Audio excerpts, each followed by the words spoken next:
Hi dears, അസ്സാം വലൈക്കും. അപ്പം നമുക്കിന്ന് അടിപൊളി ടേസ്റ്റ് ആയിട്ടുള്ള ഒരു സ്വീറ്റിൻ്റെ റെസിപ്പി കണ്ടാലോ? പെരുന്നാളൊക്കെ അല്ലേ വരുന്നത്, അപ്പോൾ എന്തായാലും മസ്റ്റായിട്ട് ഇത് വീട്ടിലൊക്കെ ഒന്ന് ട്രൈ ചെയ്ത് നോക്കണം. നല്ല അടിപൊളി ടേസ്റ്റി ആയിട്ടുള്ള നല്ല സോഫ്റ്റ് ആയിട്ടുള്ള ഒരു ഡെസേർട്ടാണേ. അപ്പോൾ നമുക്കിത് എങ്ങനെയാണ് തയ്യാറാക്കുന്നത് നോക്കിയാലോ? ഇത് തയ്യാറാക്കാൻ വേണ്ടിയിട്ട് ഞാൻ 1 കപ്പ് ചൗരി എടുത്തിട്ടുണ്ട്. നമ്മൾ സാബുനരി എന്നൊക്കെ പറയില്ലേ, അതാണ് എടുത്തിട്ടുള്ളത്. ഇതുപോലുള്ള വൈറ്റ് കളറിലുള്ള ചൗരി തന്നെ എടുക്കാൻ വേണ്ടിയിട്ട് നോക്കണം. ഗ്ലാസ് പോലത്തെ ചൗരി ആണെങ്കിൽ നമ്മളിത് തയ്യാറാക്കുമ്പോൾ കറക്റ്റായിട്ട് നമുക്ക് കിട്ടത്തില്ല. അത് ഞാൻ വേറൊരു പാത്രത്തിലേക്ക് മാറ്റി കൊടുത്തിട്ടുണ്ട്. ഇനി ഇതിലേക്ക് തിളച്ച വെള്ളമാണ്, ആ ചൗരിയുടെ നമുക്ക് നിൽക്കുന്ന കണക്കിന് നമുക്ക് നല്ല തിളച്ച വെള്ളം ഇതിലേക്ക് ഒഴിച്ചു കൊടുത്തിട്ട് അടച്ച് വെച്ചിട്ട് ഒരു അരമണിക്കൂർ നമുക്ക് റെസ്റ്റ് ചെയ്യാൻ വേണ്ടിയിട്ട് വെക്കാം.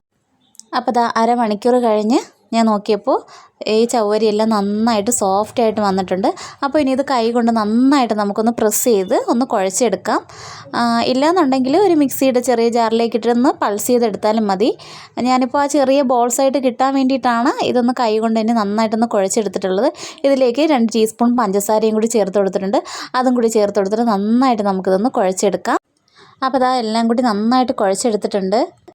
ഇനി കയ്യിലേക്ക് അല്പം നെയ്യ് ഒഴിച്ചിട്ട് നമ്മുടെ 2 കയ്യിലുമായിട്ട് ഇതേപോലെ ഒന്ന് നമുക്ക് സ്പ്രെഡ് ചെയ്ത് കൊടുത്തതിന് ശേഷം ഒരു സ്പൂൺ കൊണ്ട് നമുക്ക് ഈ ചവ്വരി മിക്സ് ചെയ്ത് വെച്ചിട്ടുണ്ടല്ലോ, അതാണെങ്കിൽ കയ്യിലേക്ക് എടുത്തിട്ട് ഇതേപോലെ ഒന്ന് ബോളാക്കി എടുക്കാം. അതുപോലെ എല്ലാം ഒന്ന് ഷേപ്പ് ചെയ്ത് ബോളാക്കി എടുത്ത് ഒരു പാത്രത്തിലേക്ക് എണ്ണ ഒന്ന് തേച്ചിട്ട് അതിലേക്ക് വെച്ച് കൊടുത്തിട്ടുണ്ട്. ഇനി ഒരു പാത്രത്തിലേക്ക് ഞാൻ 1 പാക്കറ്റ് പാൽ പൊട്ടിച്ചൊഴിച്ച് കൊടുക്കുന്നുണ്ട്. അതിലേക്ക് 1/2 കപ്പ് പഞ്ചസാരയും കൂടി ചേർത്ത് കൊടുക്കുകയാണേ. ആ പഞ്ചസാരയും കൂടി ചേർത്ത് കൊടുത്ത് നന്നായിട്ട് നമുക്കൊന്ന് മിക്സ് ചെയ്ത് കൊടുക്കാം. ഇനി ഇതിലേക്ക് ഫ്ലേവറിന് വേണ്ടിയിട്ട് ഞാൻ 3 ഏലക്കയും കൂടെ ചേർത്ത് കൊടുക്കുകയാണ്. എന്നിട്ട് നന്നായിട്ടൊന്ന് ഇതൊന്ന് നല്ലതുപോലെ ചൂടായി വരണം. നന്നായിട്ടൊന്ന് മിക്സ് ചെയ്ത് കൊടുക്കാം. അപ്പോൾ നന്നായിട്ട് ഇത് തിളച്ച് വന്നിട്ടുണ്ട് നമ്മുടെ പാല്. ഇനി അതിലേക്ക് നമ്മൾ ഈ ഷേപ്പ് ചെയ്ത് വെച്ചിരിക്കുന്ന ആ ചവ്വരിയുടെ ആ ബോളുണ്ടല്ലോ, അത് നമുക്കിതിലേക്ക് ചേർത്ത് കൊടുക്കാം. അപ്പോൾ എല്ലാം തന്നെ ചേർത്ത് കൊടുത്തിട്ട് ഒരു 2 മിനിറ്റ് നമുക്ക് ഇളക്കി കൊടുക്കണ്ട. അതിന് ശേഷം സ്പൂൺ കൊണ്ട് ഇതുപോലെ ഒന്ന് നന്നായിട്ടൊന്ന് ഇളക്കി കൊടുക്കാം. ഇളക്കി കൊടുത്ത് അടച്ച് വെച്ചിട്ട് ഇത് കുക്ക് ചെയ്തെടുക്കണം. പാലായതുകൊണ്ട് തന്നെ പെട്ടെന്ന് പൊങ്ങിപ്പോകാനുള്ള സാധ്യതയുണ്ട്. നമ്മൾ തൊട്ടടുത്ത് നിന്ന് തന്നെ നമ്മൾ നോക്കി ഇതൊന്ന് നന്നായിട്ടൊന്ന് കുക്ക് ചെയ്തെടുക്കണം. അപ്പോൾ ഈ ചവ്വരിയൊക്കെ വെന്ത് വരുന്ന സമയത്ത് ഈ മേളിലായിട്ട് ഇതുപോലെ ഒന്ന് പൊങ്ങി വരും.